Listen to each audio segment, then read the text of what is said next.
El Yoga de Jesús, de Paramahansa Yogananda. Prefacio.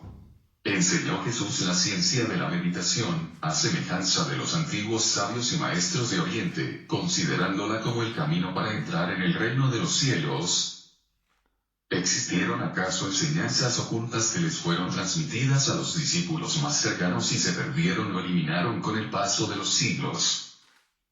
¿Enseñó realmente Jesús que quienes no sean cristianos se hallan excluidos del reino de Dios? ¿Puede la lectura literal de los evangelios aportarnos en verdad, de manera profunda, el trascendental mensaje de Jesús para la humanidad? Con reverente entendimiento y una claridad sin precedentes, Paramahansa Yogananda responde a estos y muchos otros interrogantes en su libro La Segunda Venida de Cristo, la resurrección del Cristo que mora en su interior. Y las conclusiones de su autor concuerdan de forma extraordinaria con las continuas investigaciones de los estudiosos contemporáneos en materia de religión acerca del profundo contenido esotérico y vivencial del cristianismo de los primeros tiempos, tal como se demuestra en los evangelios gnósticos y otros manuscritos recientemente descubiertos que se hallaban perdidos desde los siglos II y de nuestra era. Paramahansa Yogananda es reconocido como el padre del yoga en Occidente y considerado una de las figuras espirituales más destacadas de nuestro tiempo. La Segunda Venida de Cristo, su monumental obra acerca de las enseñanzas originales de Jesús, se publicó en 2004 en 2 grandes volúmenes, que suman más de 1700 páginas, llevando al lector, versículo por versículo, a través de los 4 evangelios. Capítulo 1. Jesús el Avatar. La manifestación de Dios en las encarnaciones divinas. El desafío de enfrentar una vida llena de misterios irresueltos e irresolubles en un universo enigmático, sería abrumador para los simples mortales, si no fuera por los emisarios divinos, que vienen a la tierra para hablar con la voz y autoridad de Dios a fin de guiar al ser humano. Hace milenios, en eras pretéritas más elevadas de la India, los rishis describieron la manifestación de la benevolencia divina, de Dios con nosotros, en forma de encarnaciones divinas o avatares, seres iluminados a través de los cuales Dios se encarna sobre la tierra. Muchas son las voces que han mediado entre Dios y el hombre. Se trata de los Kanda avatares, o encarnaciones parciales de Dios en almas que poseen conocimiento divino. Son menos frecuentes, en cambio, los Purna avatares o seres liberados, que están completamente unidos a Dios y cuyo regreso a la tierra tiene por objeto el cumplimiento de una misión encomendada por mandato divino. En el Bhagavad Gita, la sagrada Biblia de los hindúes, el Señor declara: cuando quiera que la virtud declina y el vicio prevalece, yo me encarno como un avatar. Era trasera, aparezco en forma visible para proteger al justo y destruir la maldad, a fin de restablecer la virtud. La misma y única conciencia gloriosa e infinita de Dios, la conciencia crística universal Okutasta Chaitanya, adquiere una apariencia familiar al ataviarse con la individualidad de un alma iluminada, provista de una personalidad singular y una naturaleza espiritual adecuadas para la época y el propósito de esa encarnación. Si no fuese por esta intercesión del amor de Dios que se manifiesta en la tierra a través del ejemplo, el mensaje y la mano rectora de sus avatares, sería prácticamente imposible que la desorientada humanidad hallara el sendero hacia el reino de Dios en medio del tenebroso miasma de la ilusión mundana, la sustancia cósmica en la que habita el hombre. Con el fin de evitar que sus hijos sumidos en la oscuridad de la ignorancia permanezcan por siempre perdidos en los engañosos laberintos de la creación, el Señor acude una y otra vez, bajo la forma de los profetas iluminados, para alumbrar el camino. Jesús fue precedido por Gautama Buda, el iluminado, cuya encarnación le recordó a una generación desmemoriada el Brahma Chakra, la rueda del karma, cuyo constante giro implica que las acciones puestas en marcha por el ser humano, así como sus correspondientes efectos, determinan que cada hombre, y no un dictador cósmico, sea el responsable de su propio estado actual. Buda devolvió el espíritu compasivo a la árida teología y a los rituales mecánicos en que había caído la antigua religión védica tras el final de una era más elevada en la cual Bhagavan Krishna, el más amado de los avatares de la India, predicó el sendero del amor divino y de la realización de Dios mediante la práctica de la suprema ciencia espiritual del yoga, la unión con Dios. La intercesión divina, cuyo fin es mitigar los efectos de la ley cósmica de causa y efecto, el karma, por la cual el ser humano sufre a consecuencia de sus errores, estaba presente en el corazón mismo de la misión de amor que Jesús hubo de cumplir en la tierra. Jesús vino a mostrar la misericordia y la compasión de Dios, cuyo amor es un refugio que nos protege, incluso, del rigor de la ley. El buen pastor de almas abrió sus brazos para recibir a todos, sin excluir a nadie, y mediante la atracción del amor universal, impulsó al mundo a seguirle en el sendero hacia la liberación, a través del ejemplo de su espíritu de sacrificio, renunciamiento, capacidad de perdón, amor por igual para amigos y enemigos y, sobre todas las cosas, amor supremo por Dios. Ya fuera como el pequeño bebé en el pesebre de Belén, o como el Salvador que sanaba a los enfermos, resucitaba a los muertos y aplicaba el bálsamo del amor sobre las heridas de los errores, el Cristo presente en Jesús vivió entre los seres humanos como uno más, para que también ellos pudieran aprender a vivir como dioses. La conciencia crística, unidad con el infinito gozo e inteligencia de Dios que impregna la creación entera. Para llegar a comprender la magnitud de una encarnación divina, es preciso entender el origen y naturaleza de la conciencia que se halla encarnada en un avatar. Jesús se refirió a dicha conciencia al declarar: yo y el Padre somos uno. Juan 10:30, y yo estoy en el Padre, y el Padre está en mí. Juan 14:11. Aquellos que unen su conciencia a Dios conocen tanto la naturaleza trascendente del Espíritu como su naturaleza inmanente, la singularidad de la siempre existente, siempre consciente y eternamente renovada dicha del absoluto no creado, así como también la miríada de manifestaciones de su ser en la infinitud de formas en las cuales Él se diversifica para dar lugar al variado panorama de la creación. Hay una distintiva diferencia de significado entre Jesús y Cristo. Jesús fue el nombre que recibió al nacer, en tanto que Cristo era su título honorífico. En el pequeño cuerpo humano llamado Jesús, se produjo el nacimiento de la vasta conciencia crística, la omnisciente inteligencia de Dios que está presente en cada elemento y partícula de la creación. El universo no es el simple resultado de la unión azarosa de fuerzas vibratorias y partículas subatómicas, tal como sostienen los científicos materialistas, es decir, una combinación casual de sólidos, líquidos y gases que da origen a la Tierra, los océanos, la atmósfera y las plantas, todos ellos armoniosamente interrelacionados para proporcionar un hogar habitable a los seres humanos. Las fuerzas ciegas no pueden organizarse por sí solas para producir objetos inteligentemente estructurados. Así como se necesita de la inteligencia humana para verter agua en los pequeños compartimentos de un recipiente adecuado y, luego, congelarla con el fin de obtener cúbitos de hielo, así también podemos reconocer las manifestaciones de una oculta inteligencia inmanente que opera en la fusión de las vibraciones para dar lugar a formas cada vez más evolucionadas en todo el universo. ¿Acaso podría haber algo más milagroso que la presencia evidente de una inteligencia divina en cada partícula de la creación? Podemos vislumbrar esa presencia en el modo en que un árbol enorme emerge de una diminuta semilla, en los incontables mundos que giran en el espacio infinito, sujetos a una elaborada danza cósmica mediante la regulación precisa de las fuerzas universales. En el modo en que el cuerpo humano, tan maravillosamente complejo, se desarrolla a partir de una única célula microscópica, se halla dotado de una inteligencia consciente de sí misma y se sostiene por medio de un poder invisible que lo sana y le da vitalidad. En cada átomo de este asombroso universo, Dios obra milagros constantemente y, sin embargo, los hombres de mentalidad obtusa no saben valorarlos. Cristo es la infinita inteligencia de Dios que está presente en toda la creación. El Cristo infinito es el Hijo unigénito de Dios Padre, el único reflejo puro del Espíritu en el reino de lo creado. Esta inteligencia universal, Kutastha Chaitanya o conciencia de Krishna según las escrituras hindúes, se manifestó plenamente en la encarnación de Jesús, Krishna y otros seres iluminados, y puede también manifestarse en tu propia conciencia. Trata de imaginarlo. Si toda tu vida transcurriese en esta sola habitación, sin tener ningún contacto con lo que se encuentra más allá de sus paredes, y sin saber siquiera que existe alguna otra cosa, seguramente dirías que este es todo tu mundo. Sin embargo, si alguien te condujera al mundo exterior, descubrirías que las dimensiones de tu mundo son, en realidad, insignificantes.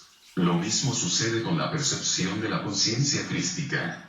El alcance de conciencia mortal es, en comparación, como observar solo la superficie que ocupa un diminuto grano de mostaza y excluir el resto de cosmos. La conciencia crística es omnipresencia, es el Señor que habita en cada poro del espacio infinito y satura cada átomo.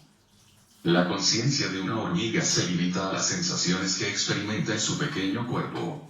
La conciencia de un elefante abarca por completo su imponente figura. Si 10 personas tocaran 10 partes diferentes del cuerpo voluminoso animal, éste percibiría simultáneamente las sensaciones provenientes de cada uno de esos puntos. La conciencia crística se extiende hasta los confines de todas las regiones vibratorias. La totalidad de la creación vibratoria es una exteriorización del espíritu. El espíritu omnipresente se halla escondido en la materia vibratoria, del mismo modo que el aceite está oculto dentro de la aceituna.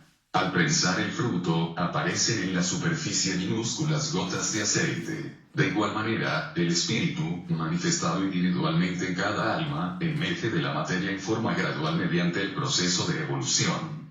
El espíritu se expresa en los minerales y las piedras preciosas como belleza y fuerza química y magnética, en las plantas, como belleza y vitalidad, en los animales, como belleza, vida, poder, movimiento y conciencia, en el hombre, como entendimiento y poder en expansión, y en el superhombre, el espíritu retorna a la omnipresencia. En cada fase evolutiva, por consiguiente, el espíritu se expresa en mayor medida. El animal se ha liberado de la inercia de los minerales y de la fijeza de las plantas, para experimentar, por medio del movimiento y de la conciencia de los sentidos, una porción aún mayor de la creación de Dios. El hombre, gracias a su capacidad de autoconciencia, puede además comprender los pensamientos de sus semejantes y proyectar la mente sensorial, al menos mediante el poder de la imaginación, hacia el espacio tachonado de estrellas. El superhombre expande su energía vital y su conciencia desde el cuerpo hasta abarcar el espacio entero, y siente como parte de su propio ser la presencia de todos los universos del vasto cosmos, así como también cada minúsculo átomo de la Tierra. En el superhombre se recupera la omnipresencia perdida del espíritu, que se hallaba implícita en el alma como espíritu individualizado. La conciencia de Jesús traspasó los límites de su cuerpo hasta abarcar toda la creación finita que se encuentra en la región vibratoria de lo manifestado, la esfera del tiempo y espacio que incluye los universos planetarios, las estrellas, la Vía Láctea y la familia de nuestro pequeño sistema solar, del cual forma parte la Tierra, donde el cuerpo de Jesús era tan solo una partícula. Jesús el hombre, un diminuto punto sobre la tierra, se convirtió en Jesús el Cristo, cuya conciencia, unida a la conciencia crística, era omnipresente. La enseñanza principal de Jesús, cómo convertirse en un Cristo. La tarea de Dios en la creación es hacer regresar a todos los seres a la unidad consciente con Él mismo, mediante dictados evolutivos de la inteligencia crística.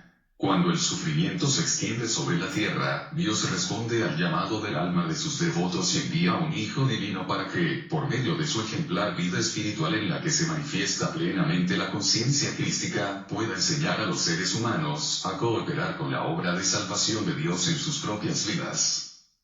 Fue a esa conciencia infinita, saturada del amor y la dicha de Dios, a la que se refirió San Juan cuando dijo: pero a todos los que la recibieron, la conciencia crística les dio el poder de hacerse hijos de Dios. Así pues, de acuerdo con las enseñanzas mismas de Jesús tal como fueron registradas por Juan, el más avanzado de sus apóstoles, todas las almas que alcanzan la unión con la conciencia crística mediante la intuitiva realización del ser merecen, con justicia, ser llamados hijos de Dios. Recibir a Cristo no es un logro que se pueda conseguir por el simple hecho de pertenecer a una congregación religiosa, o por medio del ritual externo de aceptar a Jesús como nuestro Salvador, pero sin llegar jamás a conocerle en verdad mediante el contacto con Él en la meditación. Conocer a Cristo significa cerrar los ojos, expandir la conciencia y hacer tan profunda nuestra concentración que, a través de la luz interior de la intuición del alma, participemos de la misma conciencia que poseía Jesús. San Juan y otros discípulos avanzados que realmente le recibieron, percibían a Jesús como la conciencia crística que está presente en cada partícula del espacio. Un verdadero cristiano, un ser crístico, es aquel que libera su alma de la conciencia del cuerpo y la unifica con la inteligencia crística que satura la creación entera. Una copa pequeña no puede contener en su interior un océano. Del mismo modo, la copa de la conciencia humana, al hallarse limitada por la mediación física y mental de las percepciones materiales, no se encuentra en condiciones de captar la conciencia crística universal, por muy deseosa que esté de hacerlo. Mediante el uso de la precisa ciencia de la meditación, conocida durante milenios por los sabios y yogis de la India y, también, por Jesús, todo buscador de Dios puede expandir la capacidad de su conciencia hasta hacerla omnisciente y recibir dentro de sí la inteligencia universal de Dios. El divino poder de la realización crística es una experiencia interior que pueden recibir quienes sienten devoción pura por Dios y por su inmaculado reflejo como Cristo. El poder de las iglesias y templos se desvanecerá. La espiritualidad verdadera ha de surgir de los templos de las grandes ánimas que día y noche permanecen en éxtasis de Dios. En la India he conocido almas así, cuya gloria sobrepasa la de todos los edificios religiosos juntos. Recuerda, Cristo busca los templos de las almas sinceras. Él ama el silencioso altar de la devoción erigido en tu corazón, donde moras con Él en un santuario iluminado por la luz perpetuamente encendida en el altar de calma de sus propias conciencias. Al titular esta obra La segunda venida de Cristo, no me refiero en forma literal al retorno de Jesús a la tierra. Jesús vino hace 2000 años y, después de revelarnos un sendero universal hacia el reino de Dios, fue crucificado y resucitó. Su reaparición ante las masas en la actualidad no es necesaria para que se dé cumplimiento a sus enseñanzas. Lo que verdaderamente se requiere es que la sabiduría cósmica y la percepción divina presentes en Jesús hablen de nuevo a cada persona a través de su propio entendimiento y experiencia de la infinita conciencia crística encarnada en Jesús. Esa será, realmente, su segunda venida. Los auténticos seguidores de Cristo son aquellos que, a través de la meditación y del éxtasis, aceptan en su propia conciencia la cósmica y omnipresente sabiduría de Jesucristo y su bienaventuranza. Los devotos que deseen ser verdaderos cristianos, seres crísticos, antes que meros miembros de la feligresía cristiana, deben conocer y sentir en todo momento y de manera real la presencia del Cristo omnipresente, deben comulgar con él en éxtasis y ser guiados por su infinita sabiduría.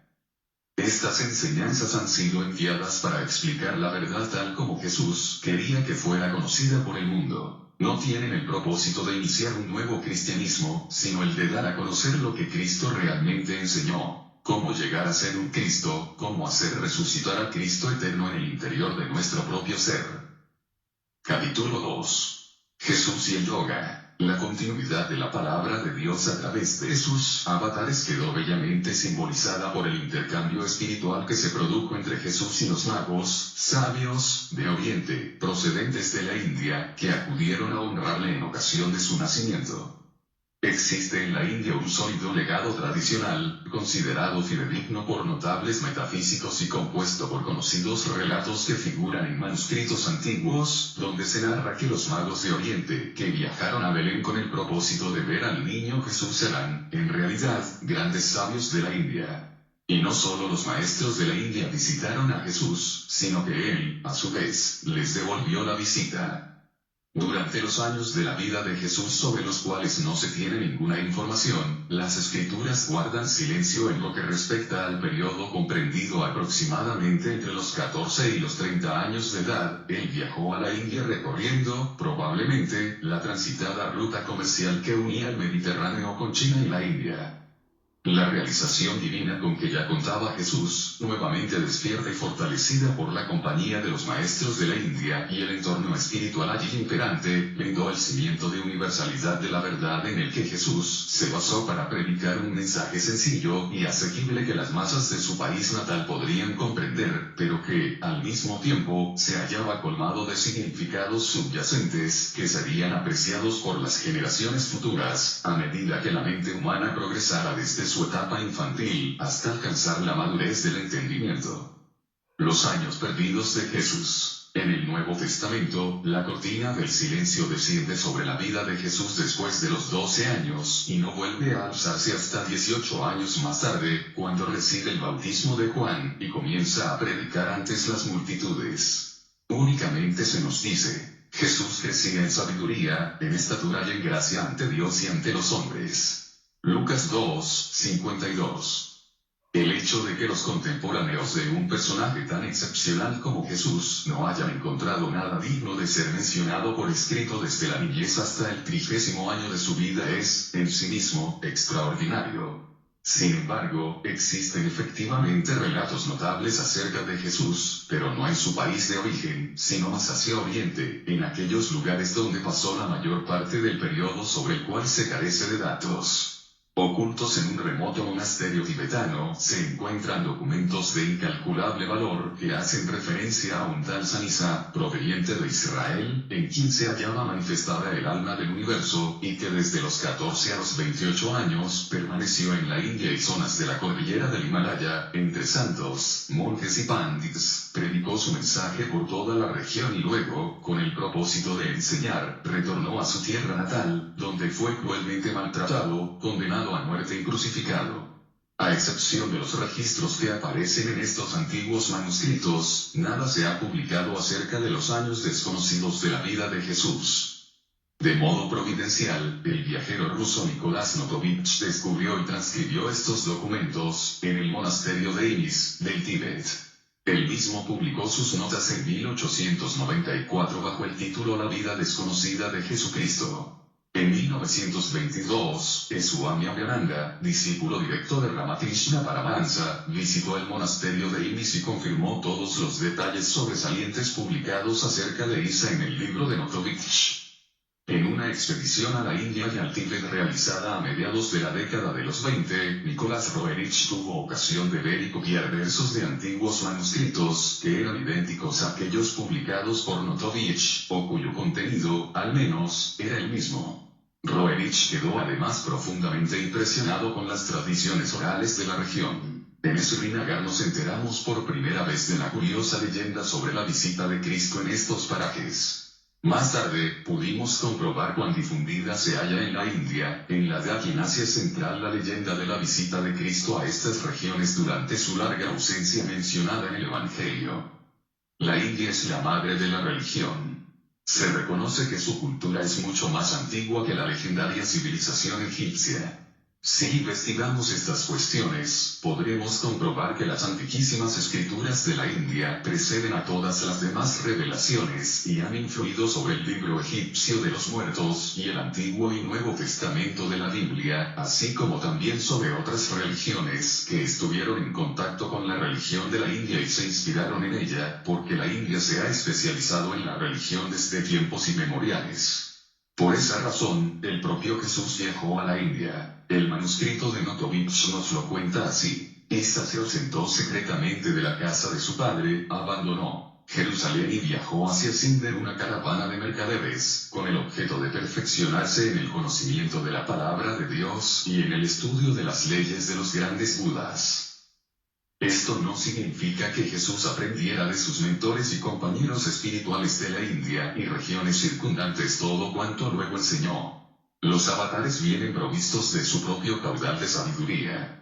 Durante el periodo en que permaneció con los pandits hindúes, los monjes budistas y, en especial, los grandes maestros de yoga, de quienes recibió iniciación en la ciencia esotérica de la unión con Dios a través de la meditación, la realización divina que Jesús ya poseía tan solo despertó y se amoldó a la singular misión que iba a desarrollar.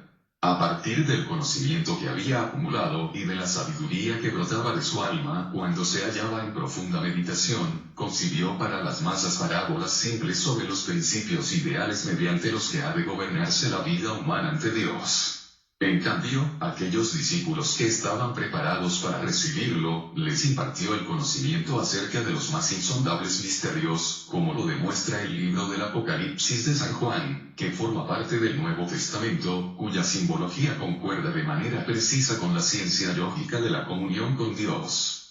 Los documentos descubiertos por Notovich aportan una corroboración histórica a lo que he sostenido durante largo tiempo, como resultado de la información recogida en mis años juveniles en la India, en el sentido de que Jesús se hallaba vinculado a los rishis de la India a través de los magos, sabios, de Oriente, quienes peregrinaron hasta su lugar de nacimiento, y por cuya razón viajó a la India con el fin de recibir sus bendiciones y deliberar con ellos sobre la misión mundial que había de llevar a cabo.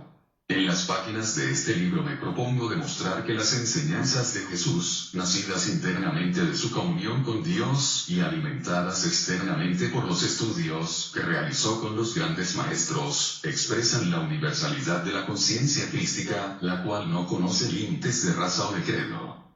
Al igual que el sol, que se eleva por el este y se desplaza hacia el oeste difundiendo sus rayos, así también Cristo surgió en Oriente y viajó hacia Occidente, para quedar allí entronizado en el altar de una vasta cristiandad cuyos miembros le consideran su guía y salvador.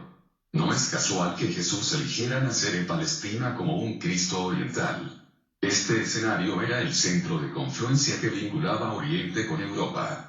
Jesús viajó a la India para honrar los lazos que le unían con los rishis, predicó por aquellas regiones su mensaje y, luego, regresó a su tierra natal con el propósito de difundir allí sus enseñanzas, pues, en su gran sabiduría, reconoció Palestina como la vía de acceso a través de la cual su espíritu y sus palabras hallarían una ruta hacia Europa y el resto del mundo. Este grandioso Cristo, que irradia sobre Occidente la fortaleza y el poder espiritual de Oriente, constituye un divino lazo de unión entre los pueblos de Oriente y Occidente que aman a Dios. La verdad no es monopolio ni de Oriente ni de Occidente. Los puros rayos dorados y plateados de la luz solar aparentan ser rojos o azules si se observan a través de un cristal rojo o azul. De igual modo, la verdad parece diferente si adquiere los matices de una civilización oriental y occidental. Al examinar la sencilla esencia de la verdad que han expresado las grandes almas en distintas épocas y latitudes, se puede observar que hay muy pocas diferencias entre sus mensajes. He comprobado que aquello que recibí de mi gurú y de los venerados maestros de la India es idéntico a lo que he recibido de las enseñanzas de Jesús el Cristo. Las enseñanzas perdidas de los evangelios. Cristo ha sido muy malinterpretado por el mundo. Incluso los principios más elementales de sus enseñanzas han sido profanados, crucificados a manos del dogma, los prejuicios y la falta de entendimiento, y la profundidad esotérica de esos principios ha quedado en el olvido. Bajo la supuesta autoridad de doctrinas del cristianismo forjadas por el hombre, se han librado guerras genocidas y se ha quemado a gente en la hoguera bajo la acusación de brujería o herejía. ¿Cómo podemos rescatar a estas inmortales enseñanzas de las garras de la ignorancia? Es preciso conocer a Jesús como un Cristo oriental, como un yogi supremo que manifestó completo dominio sobre la ciencia universal de la unión con Dios y, por lo tanto, pudo hablar y actuar como un Salvador que contaba con la voz y la autoridad de Dios. Jesús ha sido occidentalizado en exceso. Jesús era oriental, tanto por nacimiento como por lazos de sangre y por la instrucción recibida. Disociar a un maestro espiritual de sus orígenes y entorno es empañar el entendimiento a través del cual se le debe percibir. Con independencia de lo que Jesús el Cristo era por sí mismo, en lo relativo a su propia alma, por el hecho de nacer y haber alcanzado la madurez en Oriente, él tuvo que utilizar la civilización oriental, sus costumbres, peculiaridades, lenguaje y parábolas como instrumento para divulgar su mensaje. Por lo tanto, con el fin de entender a Jesucristo y sus enseñanzas debemos estar receptivos y bien predispuestos hacia el punto de vista oriental, en especial, hacia la civilización antigua y moderna de la India, sus escrituras religiosas, tradiciones, filosofías, creencias espirituales y experiencias metafísicas intuitivas. Si bien las enseñanzas de Jesús, desde la perspectiva esotérica, son universales, están impregnadas de la esencia de la cultura oriental y se encuentran arraigadas en influencias orientales que se han adaptado al ambiente occidental.